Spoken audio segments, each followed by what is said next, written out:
The garage smelled like motor oil and broken dreams. I was elbow deep in the guts of my '89 Mustang, trying to resurrect something that had been dead longer than my marriage, when I heard Vanessa's voice drifting through the thin walls.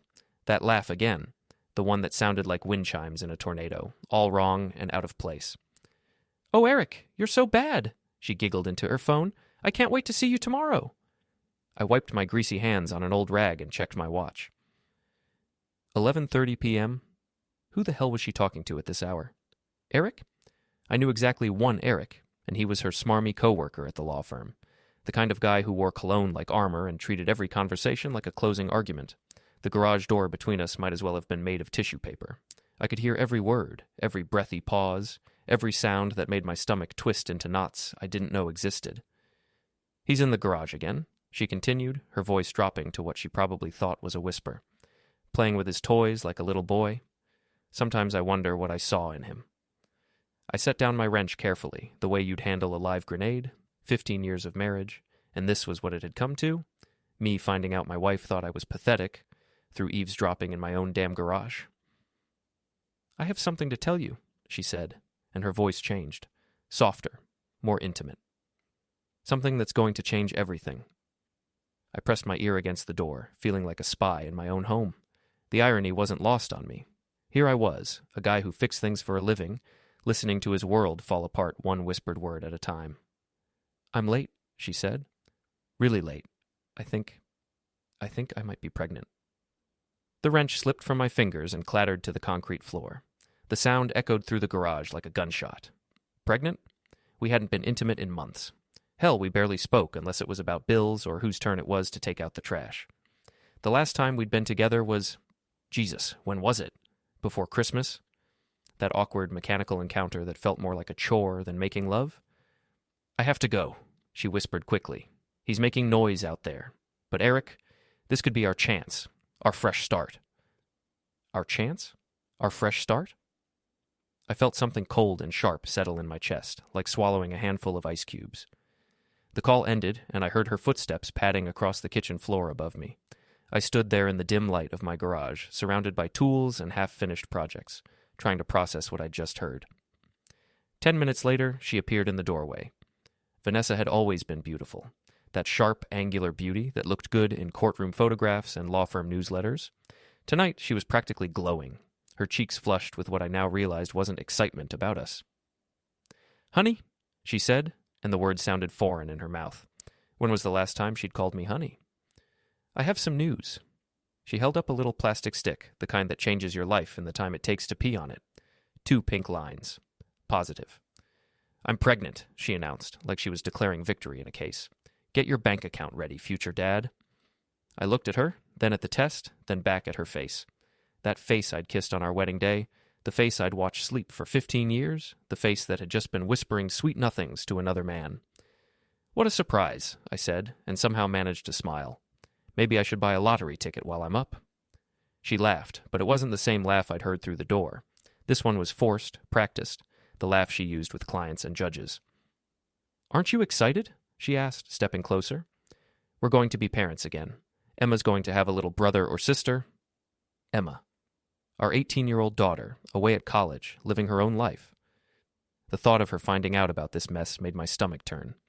"Thrilled," I said, wiping my hands again, even though they were already clean. "When did you find out?" "Just now. I've been feeling strange lately, and I finally decided to take the test." She placed her hand on her still flat stomach with a gesture that seemed more theatrical than maternal. "The timing is perfect, don't you think? Emma's grown up, we have more financial stability." "Financial stability?" "Right.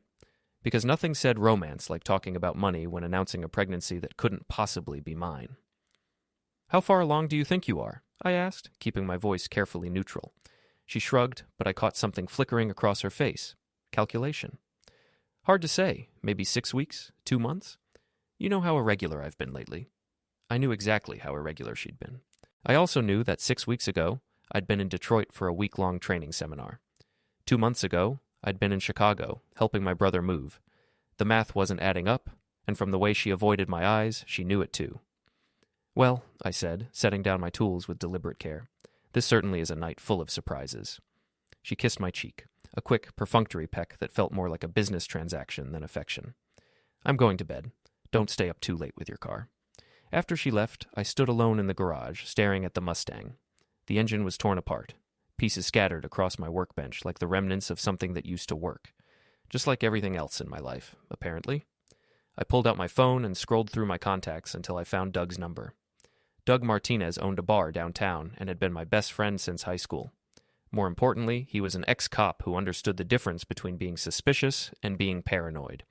The phone rang 3 times before his gravelly voice answered. "Jesus, Mike, it's almost midnight. Someone better be dead." "Not yet," I said. "But the night's still young. You got a minute?" "For you? Always. What's eating you?" I told him everything, the phone call, the pregnancy announcement, the timeline that didn't add up. Doug listened without interrupting, the way good cops and good friends do. "So what are you thinking?" he asked when I finished. "I'm thinking I need to know for sure before I do something stupid." "Like what?" "Like confront her. Like call this Eric asshole. Like burn down everything I've spent 15 years building?" Doug was quiet for a moment. I could hear the background noise from his bar, the clink of glasses, the murmur of late-night conversations, the soundtrack of people trying to forget their problems. "You want some advice?" he finally said. "That's why I called. Don't do anything tonight. Don't say anything. Don't confront anyone. Don't make any moves. You're running on emotion right now, and emotion makes people sloppy. If she's cheating, if this baby isn't yours, you need proof. Real proof. Not just suspicions and overheard phone calls. So what do? You be smart. You be patient. And you remember that if someone's playing games with you, the best way to win is to make sure they don't know you're playing too." After I hung up, I spent another hour in the garage, not working on the car, just thinking. The Mustang sat there, gutted and broken, waiting for someone to put it back together. The irony was almost funny. Almost. The next morning, Vanessa was gone before I woke up. She'd left a note on the kitchen counter. "Early meeting. Back late. Don't wait up. V." Even her notes had gotten formal. When had she stopped signing them Love Vanessa or even just Van? When had we become strangers sharing a mortgage? I made coffee and sat at our kitchen table, looking out at the backyard where Emma used to play when she was little. The swing set was still there, rusted and forgotten, like everything else from our happy years. My phone buzzed. A text from Vanessa. "Making appointment with Dr. Peterson today. We'll let you know when." Dr. Peterson had been Vanessa's gynecologist for years. An appointment there would make this whole thing real, official.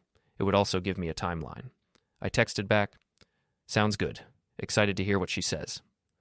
The lie tasted bitter, even in text form. Work was a blur.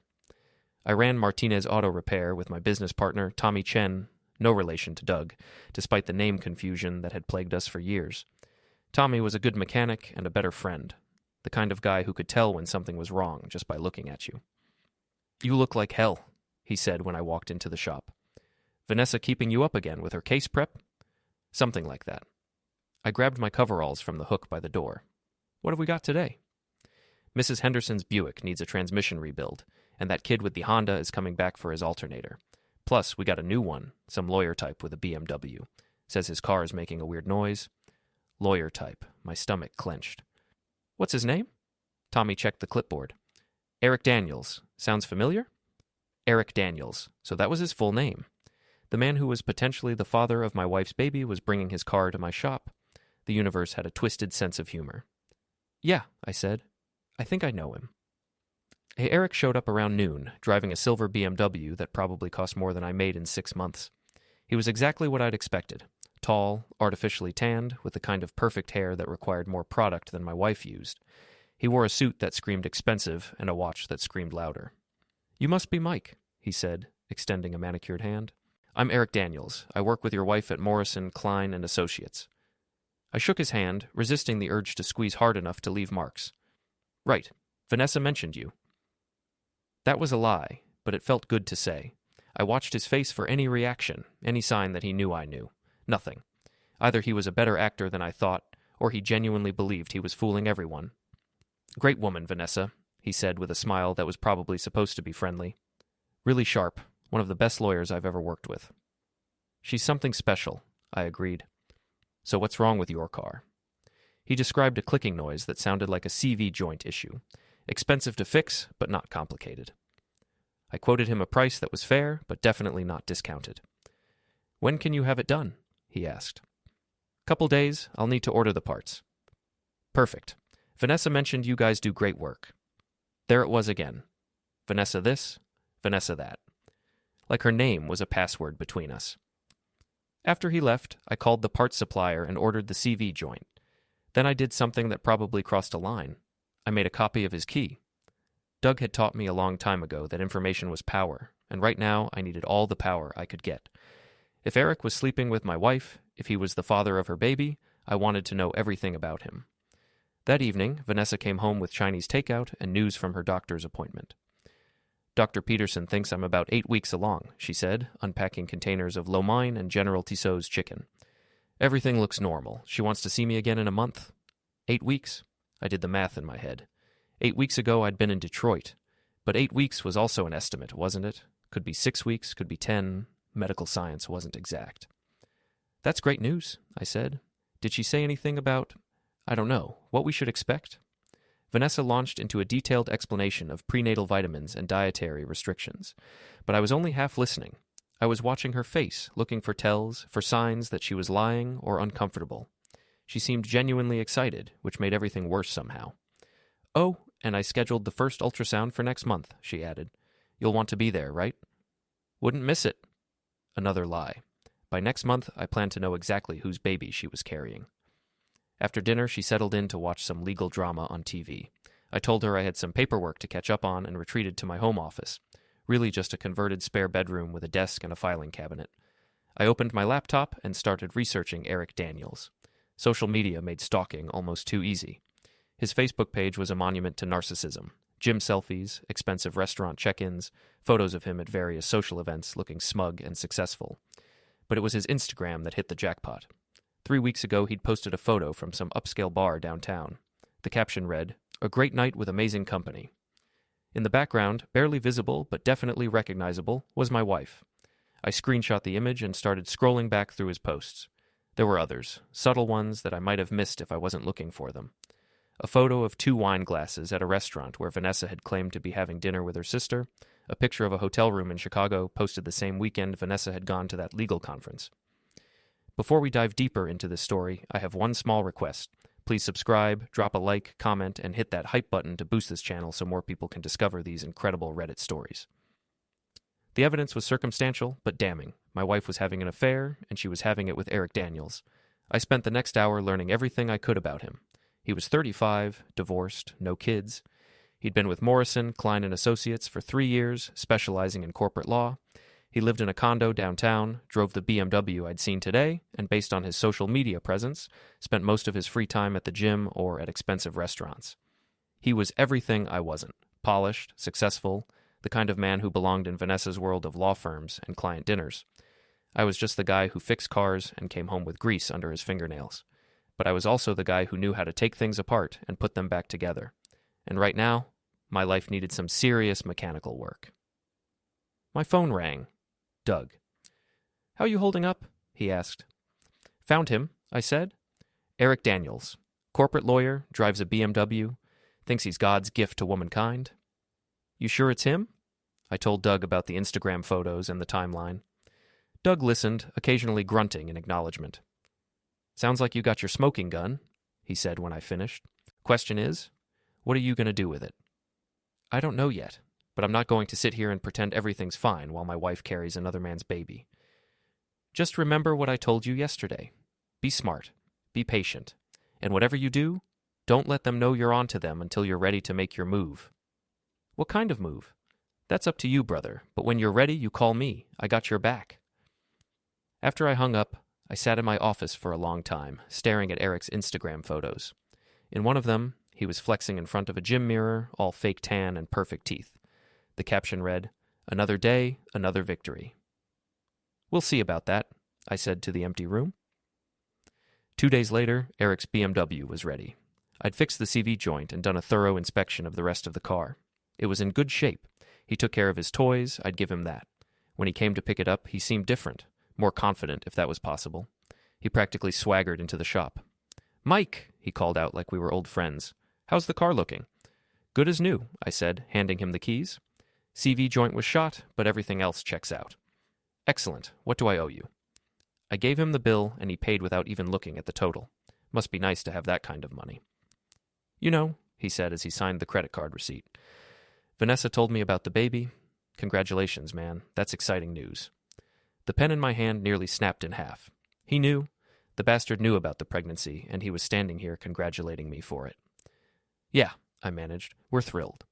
She's glowing, you know? Pregnancy really agrees with her. You're a lucky guy. There was something in his tone, something that made my blood pressure spike. A smugness, like he was enjoying a private joke at my expense. I know exactly how lucky I am, I said. He smiled that perfect smile. Well, I should get going. Thanks for the great work.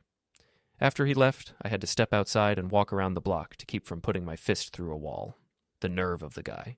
Standing in my shop, talking about my wife's pregnancy like he was doing me a favor.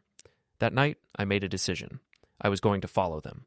Vanessa had said she was working late again, some big case that required overtime. It was becoming a pattern. Late nights at the office, weekend conferences, early morning meetings. All perfectly reasonable explanations that I'd been accepting without question for months. I told her I was going to Doug's bar to watch the game, then drove downtown and parked across the street from Morrison, Klein & Associates. The law firm occupied 3 floors of a glass tower, and I could see lights on in several offices. At 7:30, Vanessa's car pulled out of the parking garage. I followed at a distance, staying back far enough to avoid being spotted, but close enough to see where she was going. She didn't go home. Instead, she drove to the Riverside Inn, a mid-range hotel on the outskirts of town, the kind of place that catered to business travelers and people who needed privacy. I parked across the street and watched as she got out of her car and walked into the lobby. 5 minutes later, Eric's BMW pulled into the lot. My hands were shaking as I pulled out my phone and started taking pictures. Eric getting out of his car. Eric walking into the hotel. The timestamp showing it was 8:15 p.m. on a Tuesday night when both of them were supposed to be working late. I sat there for 2 hours, taking pictures of the hotel, the parking lot, their cars. Evidence. Proof that my suspicions were correct. When they finally came out together at 10:30, laughing and touching each other like teenagers, I got it all on camera. Vanessa kissing Eric goodbye in the parking lot. Eric's hand on her ass as she got into her car. The look on her face, happy and satisfied in a way I hadn't seen in years. I drove home in a daze, my mind racing with possibilities. Divorce lawyers, custody battles, division of assets, the end of everything I'd worked for. Vanessa got home 20 minutes after I did, just enough time for me to pretend I'd been watching TV all evening. How was work? I asked when she walked in. Exhausting, she said, not meeting my eyes. This case is going to kill me. Maybe you should ask for help. Get someone else to share the workload. Oh, Eric's been helping. He's been amazing, actually, really going above and beyond. I bet he was. That's nice of him, I said. He seems like a good guy. She looked at me sharply, like she was trying to figure out if there was hidden meaning in my words. He is. Very professional. Very dedicated. I'm sure he is. We went to bed without saying much else. Vanessa fell asleep quickly, probably exhausted from her evening activities. I lay awake staring at the ceiling, listening to her breathe, wondering how long this had been going on. The next morning, I called in sick to work and drove to Doug's bar. It was early, barely 10 a.m., but Doug was there doing inventory and preparing for the lunch crowd. You look like hell, he said when he saw me. What happened? I showed him the pictures on my phone. All of them. The hotel, the parking lot, the kiss goodbye. Doug studied each one carefully, his cop instincts kicking in. This is good, he said finally. Clear, time-stamped. No question what's happening. You got them dead to rights. So what now? Now you decide what you want. You want to save the marriage? You want a divorce? You want to make them pay? Because your next move depends on what your end game is. I thought about it. Did I want to save my marriage? Could I forgive Vanessa for this betrayal? Pretend the baby was mine? Go back to the way things were? No. That ship had sailed the moment she kissed Eric in that parking lot. I want them to know what it feels like, I said. I want them to understand that actions have consequences. Doug nodded slowly. Then we need to be smart about this. Revenge is a dish best served cold, but it's also a dish that can blow up in your face if you're not careful. What are you thinking? I'm thinking we need more than photos. We need to know everything. How long it's been going on, whether other people know, what their plans are. Knowledge is power, and right now they think they have all the power. How do we get that knowledge? Doug smiled, and for a moment I could see the cop he used to be. Leave that to me. But first, you need to do something for me. What? You need to act normal. Go home, be the loving husband, act excited about the baby. Don't let them know you suspect anything. Can you do that? I thought about Vanessa's face when she came home from the hotel, flushed and happy. I thought about Eric's smug congratulations about the pregnancy. Yeah, I said. I can do that. Good. Because if we're going to do this, we're going to do it right. And when we're done, they're going to wish they'd never heard your name. Doug's plan was simple but effective.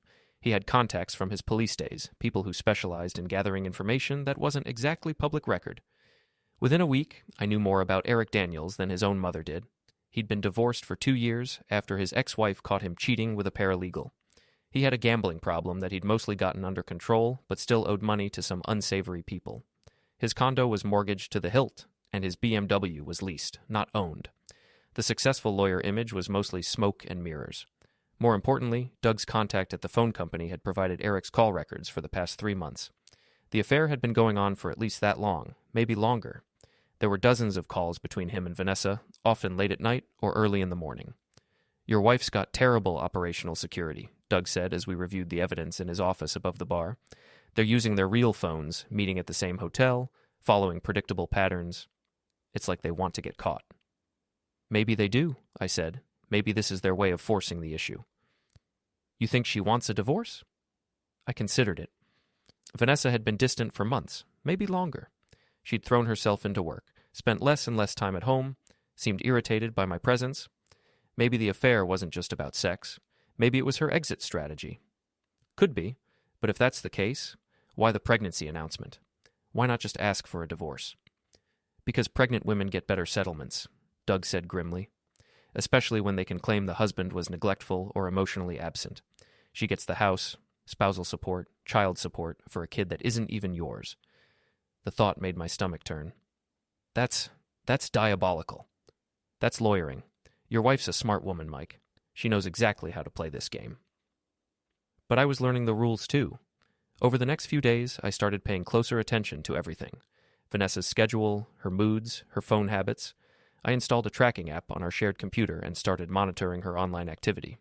What I found was a digital affair that was even more extensive than I'd imagined. Email accounts I didn't know about, encrypted messaging apps, even a shared photo album filled with pictures I definitely didn't want to see. They weren't just sleeping together, they were planning a life together. Apartment listings in other cities, job openings at law firms in California, even baby name suggestions. They were going to run away together, and they were going to do it with my money. The breaking point came on a Thursday night. Vanessa announced she was going to another legal conference, this one in Chicago, a 3-day weekend that would give her and Eric plenty of time to plan their future. I'll miss you, I said as she packed her suitcase. I'll miss you too, she replied, but she was already mentally gone. After she left, I drove to Eric's condo. I still had the key I'd copied from his car, and I knew from tracking his phone that he was already on his way to meet Vanessa in Chicago. Breaking into someone's home is a line I never thought I'd cross. But as I stood outside Eric's door, thinking about the pregnancy announcement and the hotel meetings and the secret plans to steal my life, the line didn't seem so important anymore. His condo was exactly what I'd expected. Modern, expensive, and soulless. Everything was black leather and chrome, like a showroom display. There were no family photos, no personal touches, nothing that suggested an actual human being lived there. But his computer was a goldmine. I'd brought a flash drive, and I spent an hour copying everything I could find.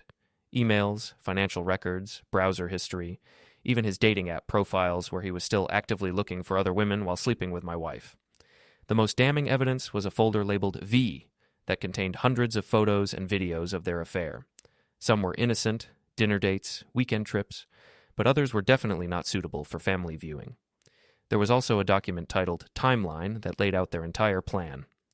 They were going to wait until after the baby was born, then Vanessa would file for divorce, claiming irreconcilable differences. Eric had already been offered a job at a firm in San Diego, and they planned to move there together once the divorce was final. I was just a stepping stone in their grand plan, a source of financial support until they could start their new life together. But the most infuriating part was a series of text messages where they mocked me. Eric calling me the grease monkey and making jokes about my intelligence. Vanessa complaining about having to pretend to be happy at home, describing our marriage as playing house with a child. They thought I was stupid. They thought I was too dumb and too trusting to figure out what they were doing. They were wrong. I finished copying the files and left Eric's condo exactly as I'd found it. Then I drove home and started planning my response. Doug had been right. Revenge was a dish best served cold. But after seeing those text messages, after reading their timeline, after understanding just how little they thought of me, I decided it was time to turn up the heat. The next morning, I called Tommy and told him I needed a few days off for a family emergency. Then I drove to the office of the best divorce attorney in town. Patricia Morrison, no relation to Vanessa's firm, was a shark in a business suit. She'd handled some of the messiest divorces in the city, and her reputation for protecting her clients was legendary. "Mr. Patterson," she said after I'd explained my situation, "you have excellent evidence of adultery. In this state, that gives us significant leverage in divorce proceedings." "I don't just want a divorce," I said. "I want them to pay for what they've done." She smiled, and it wasn't a pleasant expression. "Then let's discuss strategy." Patricia Morrison's plan was elegant in its simplicity. We were going to let Vanessa and Eric continue their affair, continue their planning, continue believing they were smarter than everyone else. And then, when they were most vulnerable, we were going to destroy them. "The key," Patricia explained, "is timing. If we move too early, they can adapt, change their strategy, maybe even reconcile and present a united front. But if we wait until they've committed fully to their plan, until they've made moves they can't take back, then we have them." The first step was financial protection. Patricia helped me move money from our joint accounts into a separate account that Vanessa couldn't access. Not all of it, that would be too obvious, but enough to ensure I wouldn't be left completely broke when the divorce proceedings started. The second step was documentation. I started keeping a detailed record of everything: Vanessa's lies about working late, her mysterious phone calls, her sudden interest in expensive prenatal vitamins that she charged to our joint credit card. Every lie, every deception, every dollar spent on her affair. The third step was the hardest. I had to keep acting like the oblivious husband. When Vanessa came back from her Chicago conference, glowing and happy, I asked about her trip and listened to her elaborate lies about seminars and networking events. When she showed me ultrasound photos from her doctor's appointment, I oohed and ahed over the grainy black and white images of a baby that wasn't mine. It was torture, but it was also educational. I was learning just how good a liar my wife was, how easily deception came to her. She could look me in the eye and tell me she loved me, then text Eric 5 minutes later about how much she missed him, but I was getting better at the game too. "You seem different lately," Vanessa said one evening as we sat on the couch watching TV. "Happier, more attentive." "I'm excited about the baby," I said, putting my hand on her belly. "It's like we're getting a second chance, you know? A chance to do things right." She smiled and leaned into me, and for a moment I almost forgot she was carrying another man's child. Almost. "I love you, Mike," she said. "I love you too," I replied, and the lie came easier than I expected. Meanwhile, Doug was working his own angle. His contacts in the private investigation business had provided us with even more evidence of the affair, including photos of Eric and Vanessa at restaurants, hotels, and even a weekend cabin outside the city. "They're not even trying to hide it anymore," Doug said as we reviewed the latest batch of photos. "Look at this. They're holding hands at that new place on 5th Street. That's 2 blocks from your house." "They're getting cocky," I said. "They think they've won." "Good. Cocky people make mistakes." The mistake came sooner than expected. Eric, apparently feeling confident about his future with Vanessa, decided to get back into the dating scene. Doug's contact at the phone company had intercepted messages between Eric and at least 3 other women, including a paralegal at his law firm and a divorced real estate agent. "Your wife's boyfriend is hedging his bets," Doug said. "He's planning to leave her too, once he gets what he wants." The irony was almost funny. Vanessa thought she was playing me, Eric thought he was playing both of us, and none of them realized they were all being played by someone who actually knew the rules. But the real breakthrough came when Emma came home for spring break. My daughter had always been perceptive, and 18 years of life had given her a good bullshit detector. She noticed the tension between Vanessa and me, the forced cheerfulness, the way her stepmother's phone was constantly buzzing with messages. "Dad," she said one evening when Vanessa was at another late meeting, "is everything okay? You and Mom seem weird?" I'd been dreading this conversation, but I also knew Emma deserved to know what was happening. She was an adult, and this was going to affect her life too. "Things are complicated right now, sweetheart," I said carefully. "But I want you to know that whatever happens, it's not your fault, and I'm always going to be here for you." "Are you getting divorced?" The question hung in the air between us. Emma had been 5 when I married Vanessa, and she'd never known life without her stepmother. This was going to be devastating for her. I don't know yet, I said honestly, but if we do, it won't change how much I love you. She hugged me then, and I realized how much I'd missed having someone in my corner, someone who cared about me without an agenda. For what it's worth, Emma said, I never really liked her anyway. She always seemed fake to me. Out of the mouths of babes. The next day, Emma did something that surprised me. She approached Vanessa directly. Congratulations on the pregnancy, she said over breakfast. When's the baby due? October, Vanessa replied, smiling that practiced smile. You're going to be a big sister. That's so exciting. Dad must be thrilled. I mean, it's been so long since you guys were, intimate. I nearly choked on my coffee. Emma was fishing, and she was doing it with the subtlety of a sledgehammer. Vanessa's smile faltered slightly. What do you mean? Oh, nothing. It's just that Dad was saying how surprised he was, since you guys have been having problems and sleeping in separate rooms and all that. We hadn't been sleeping in separate rooms. That was Emma's invention. But Vanessa didn't know that, and the panic that flashed across her face was priceless.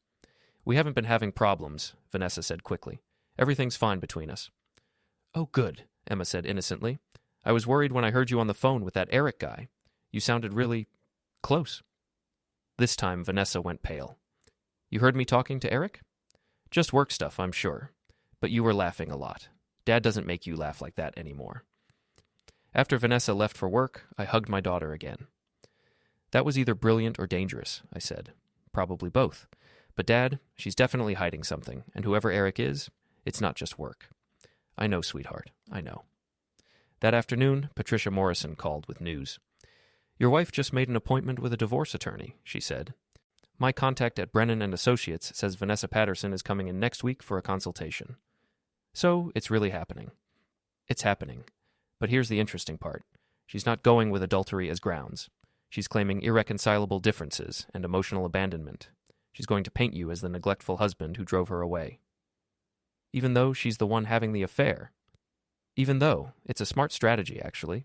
Adultery can backfire in custody hearings, make her look unstable.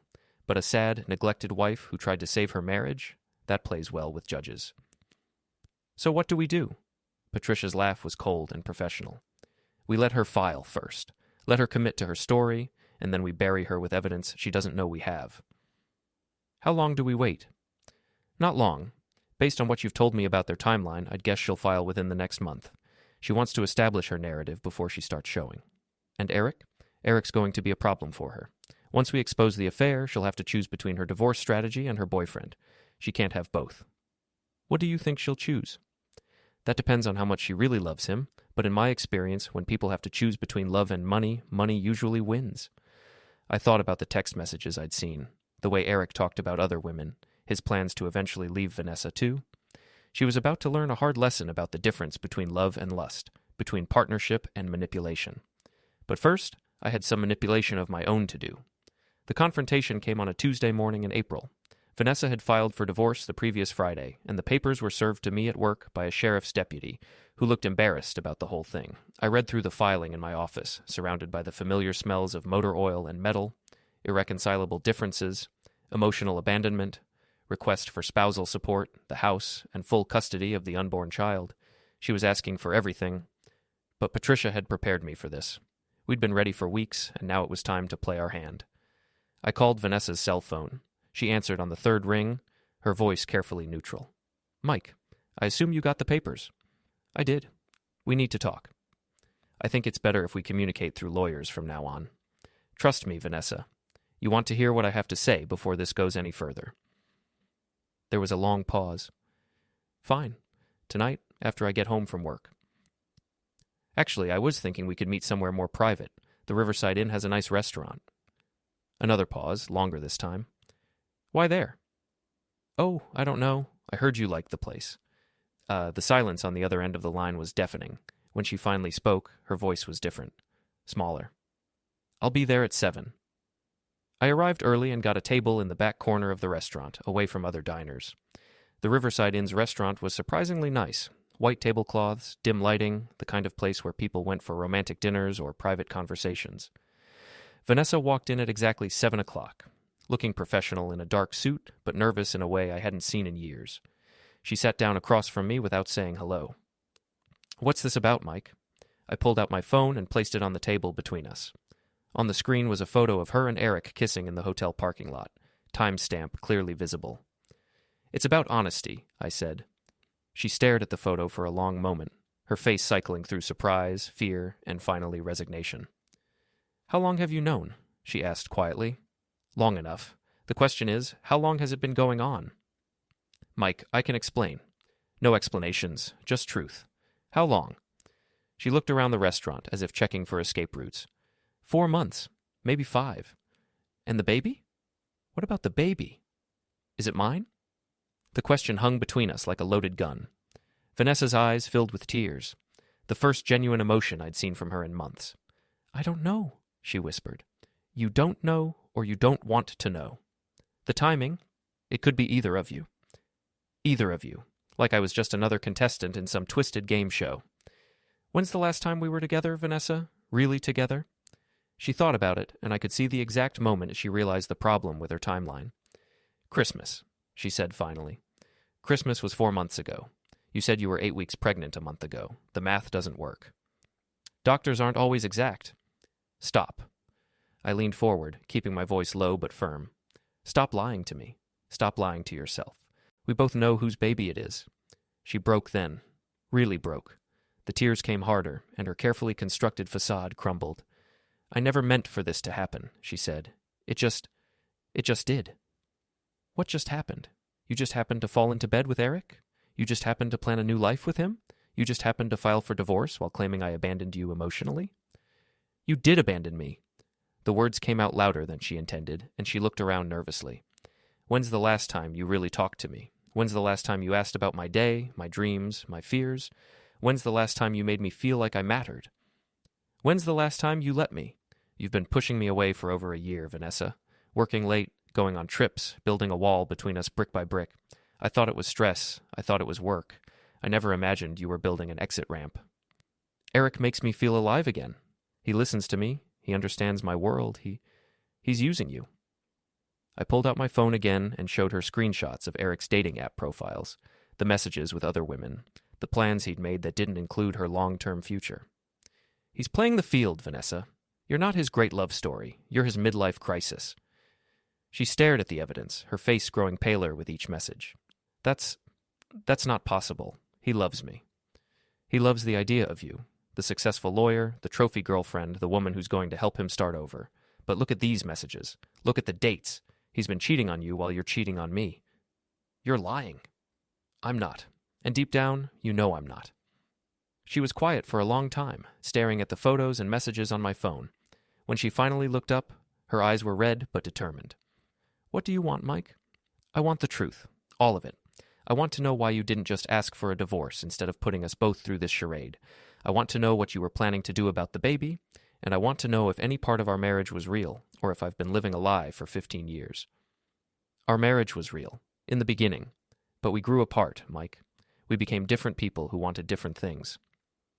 So you decided to take everything from me instead of just leaving. I was scared. Scared of starting over, scared of being alone, scared of not having enough money to raise a baby by myself. So you were going to let me raise another man's child and pay for the privilege. I hoped maybe you'd never find out. Maybe it wouldn't matter.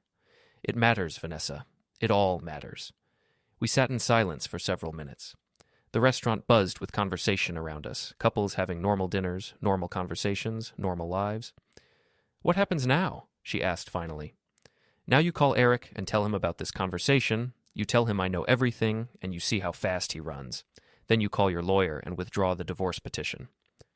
"And if I don't?" I smiled, but there was no warmth in it. "Then I release everything. The photos, the messages, the financial records, the timeline of your affair. I send it to your boss, your colleagues, your friends, your family. I make sure everyone knows exactly what kind of person you really are. You wouldn't. Try me."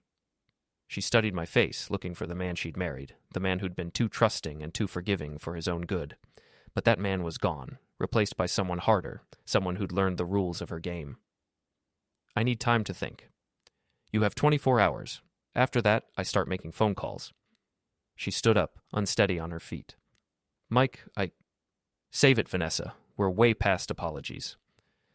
After she left, I sat in the restaurant for another hour, nursing a beer and thinking about the last 15 years of my life. The good times, the bad times, the slow erosion of trust and intimacy that had brought us to this moment. My phone buzzed. A text from Doug. How'd it go? I typed back. She knows that I know. Now we wait and see what she does with that information. You think she'll call Eric? I think she'll call Eric, and I think he'll panic. And when people panic, they make mistakes. What kind of mistakes? I looked around the restaurant where my wife had been meeting her lover, where she'd been planning my destruction, where everything had finally come to light. The kind that finished this once and for all. I didn't have to wait long. By the next morning, my phone was ringing with a call from a number I didn't recognize. Is this Mike Patterson? The voice was male, nervous, trying to sound authoritative and failing. Who's asking? This is Eric Daniels. I think we need to talk. Do we? I can't imagine what we'd have to discuss. Look, this whole situation has gotten out of hand. Vanessa told me about your conversation last night. Maybe we can work something out. What kind of something? Meet me for coffee, 1 hour, the Starbucks on 5th Street. I almost laughed. Eric Daniels, the smooth-talking lawyer who'd been screwing my wife and planning to steal my life, was asking me to meet him for coffee like we were old friends having a disagreement about a football game. I'll be there, I said. The Starbucks was busy with the morning rush, full of people getting their caffeine fix before starting their day. Eric was already there when I arrived, sitting in a corner booth and looking like he hadn't slept much. His usually perfect hair was disheveled, his expensive suit wrinkled. Mike, he said as I sat down across from him. Thanks for coming. Let's skip the pleasantries, Eric. What do you want?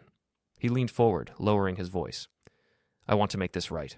What happened between Vanessa and me? It wasn't supposed to go this far. How far was it supposed to go? Just sex? Just destroying my marriage? Just stealing my money? It's not about money. Bullshit. I pulled out my phone and showed him screenshots of his financial records. You're broke, Eric. Mortgage to the eyeballs, gambling debts, credit cards maxed out. Vanessa wasn't just your midlife crisis, she was your retirement plan. His face went white. How did you get this information? Let's just say I have friends in useful places. You had me investigated?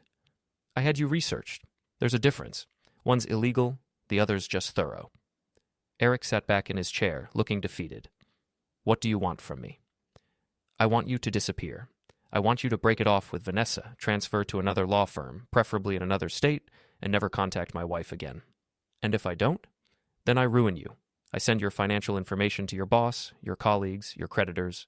I make sure everyone knows you're a broke, cheating, gambling addict who seduces married women for money.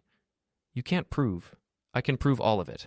Bank records, casino receipts, hotel bills charged to credit cards you can't afford. I can paint a picture of your life that will end your career and probably land you in jail for fraud. Eric's hands were shaking as he reached for his coffee cup. This is blackmail. This is consequences. You made choices, Eric. You chose to sleep with my wife.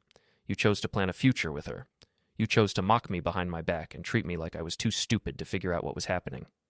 Now you get to live with the results of those choices. Vanessa loves me. Vanessa loves the idea of you, but love doesn't pay the bills, and you can't afford her. How long do you think it'll take her to figure out that you're not the successful lawyer she thought she was falling for? I am successful. You're a facade, an expensive suit wrapped around debt and desperation. And when Vanessa finds out, and she will find out, she's going to drop you faster than a bad case. Eric stared into his coffee cup, and I could see him processing the reality of his situation. He'd thought he was playing in the big leagues, but he was just another small-time player who'd gotten in over his head. What about the baby? He asked quietly. What about it? If it's mine, then you better hope Vanessa doesn't come after you for child support, because based on your financial situation, you couldn't afford it anyway. You'd really let her raise my child? I'd really let her face the consequences of her choices, just like you're facing the consequences of yours. Eric was quiet for a long time, staring out the window at the morning traffic. When he finally spoke, his voice was barely above a whisper. You win. This isn't about winning, Eric. This is about ending. Cleanly, quietly, with as little damage as possible to everyone involved. How do I know you won't release that information anyway? Because unlike you, I keep my word. You disappear, you stay disappeared, and this conversation never happened. Eric nodded slowly. I'll need some time to arrange a transfer. You have 2 weeks. After that, If I see you anywhere near Vanessa, if I hear you've contacted her, if I even suspect you're still in her life, I release everything." "Understood." He stood up to leave, then turned back. "For what it's worth, I never meant to hurt you." "But you did anyway.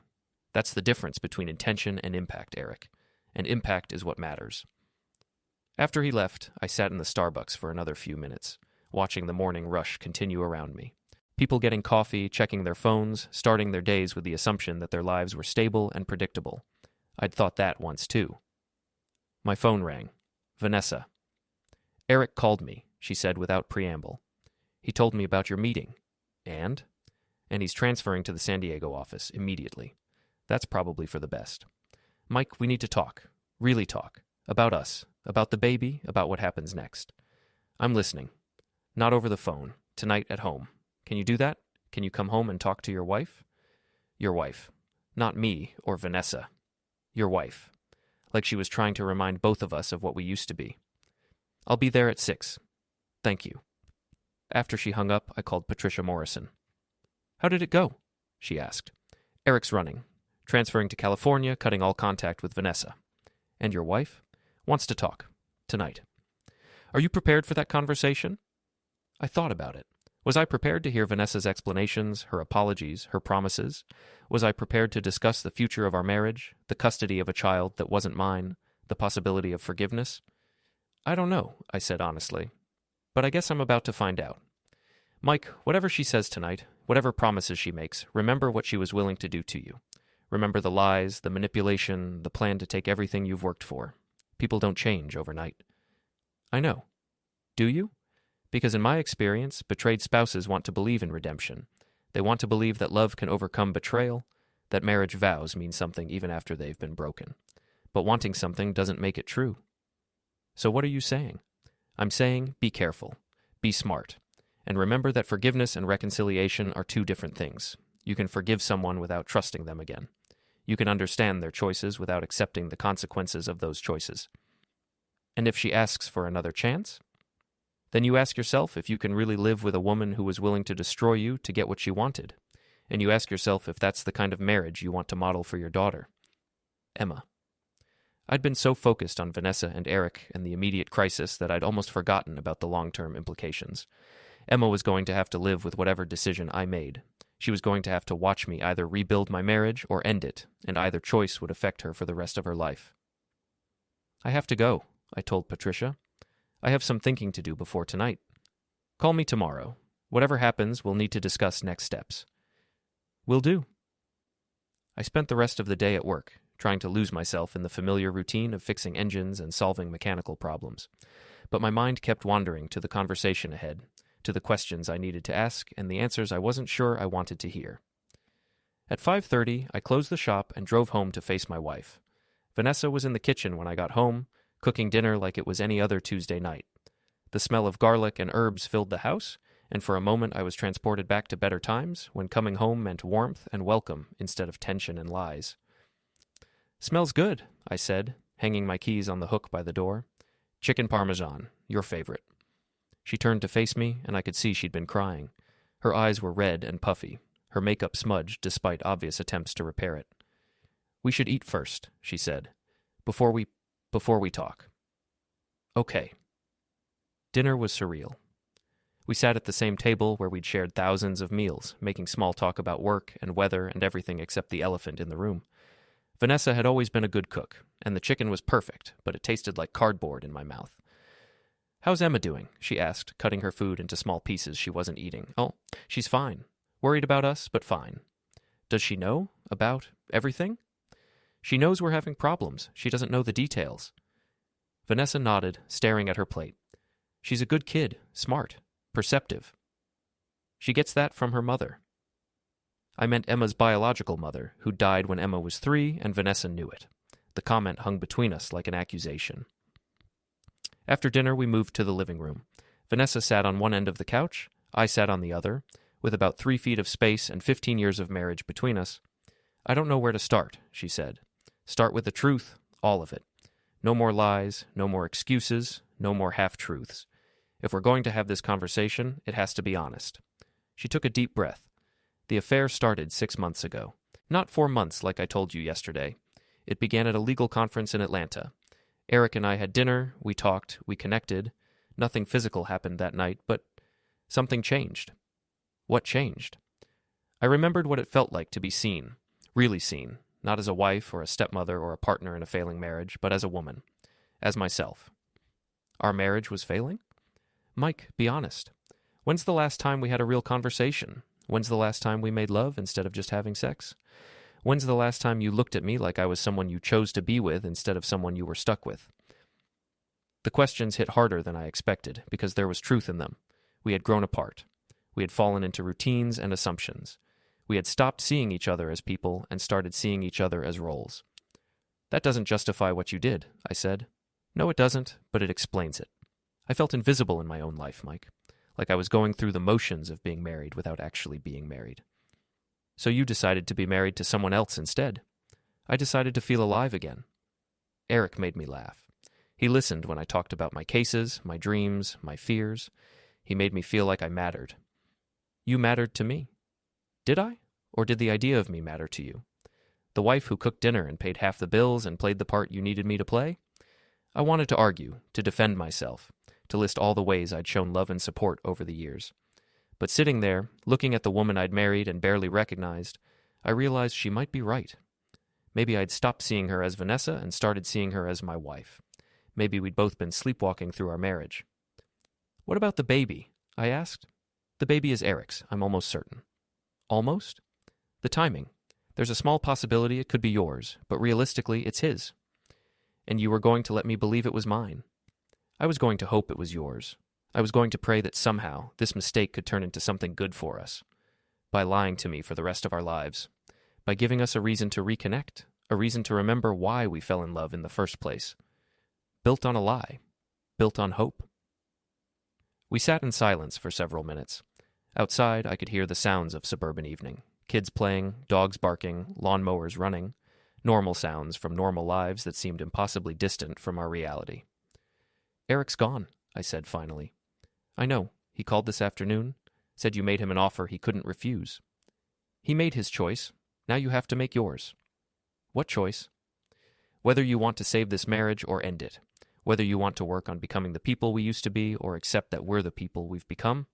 And if I choose to save it, then we start over, completely. New rules, new expectations, new commitment to actually seeing each other instead of just living together, and you give up all rights to my financial support for that baby. Mike, no negotiations on that point, Vanessa. If you choose Eric's child over our marriage, that's your choice, but I won't pay for it. And if I choose to end it, then we get divorced, quietly, civilly, with as little damage as possible to everyone involved. You keep the house, I keep the business, we split everything else fairly, and you raise Eric's baby on your own. Those are my only options? Those are the only options that don't involve lawyers, court battles, and public humiliation for all of us. She was crying again, but quietly this time, tears running down her cheeks without sound or drama. I never wanted it to come to this, she said, but it did, and now we have to deal with it. I love you, Mike. I know that's hard to believe after everything I've done, but I do love you. I love you too, but love isn't enough anymore. Trust is what matters now, and I don't know if we can rebuild that. We could try. We could, but it would mean you giving up everything. The baby, the fantasy of a different life, the excitement of something new. It would mean choosing the hard work of fixing what we broke instead of starting over with someone else. And you, what would you have to give up? My anger, my need for revenge, my certainty that I'm the victim in this story. I'd have to accept that our marriage failed because we both stopped trying, not just because you had an affair. Could you do that? I thought about it. Could I forgive Vanessa for her betrayal? Could I accept partial responsibility for the failure of our marriage? Could I trust her again, knowing what she was capable of? More importantly, did I want to? I don't know, I said honestly, but I'm willing to find out if you are. She looked at me then, really looked at me for the first time in months. Not at the husband she'd grown tired of or the obstacle to her new life, but at me, Mike Patterson, the man she'd married 15 years ago, the man who fixed things for a living and was trying to figure out if this was something that could be fixed. What about the baby? She asked. What about it?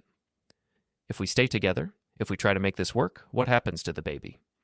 That's your decision. But if you choose to have Eric's child, you do it knowing that I'll never be its father. I'll never claim it, support it, or pretend it's mine. It will be a constant reminder of your betrayal, and I don't know if either of us can live with that. You're asking me to choose between you and my child. I'm asking you to face the consequences of your choices. You can't have both, Vanessa. You can't keep Eric's baby and expect me to pretend it's ours. You can't build our new marriage on the foundation of your affair. Vanessa's silence said everything. Torn between love and responsibility, she asked for 2 weeks to decide. When she finally chose, it was clear. She ended the pregnancy, withdrew the divorce, and committed to rebuilding their marriage. The months that followed were brutal. Therapy, raw honesty, and the painful process of forgiveness. But slowly, they found their way back.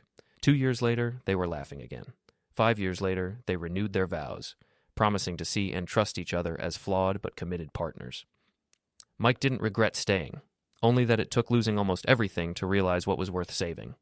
Some things, he learned, really are worth fixing, even when they seem beyond repair.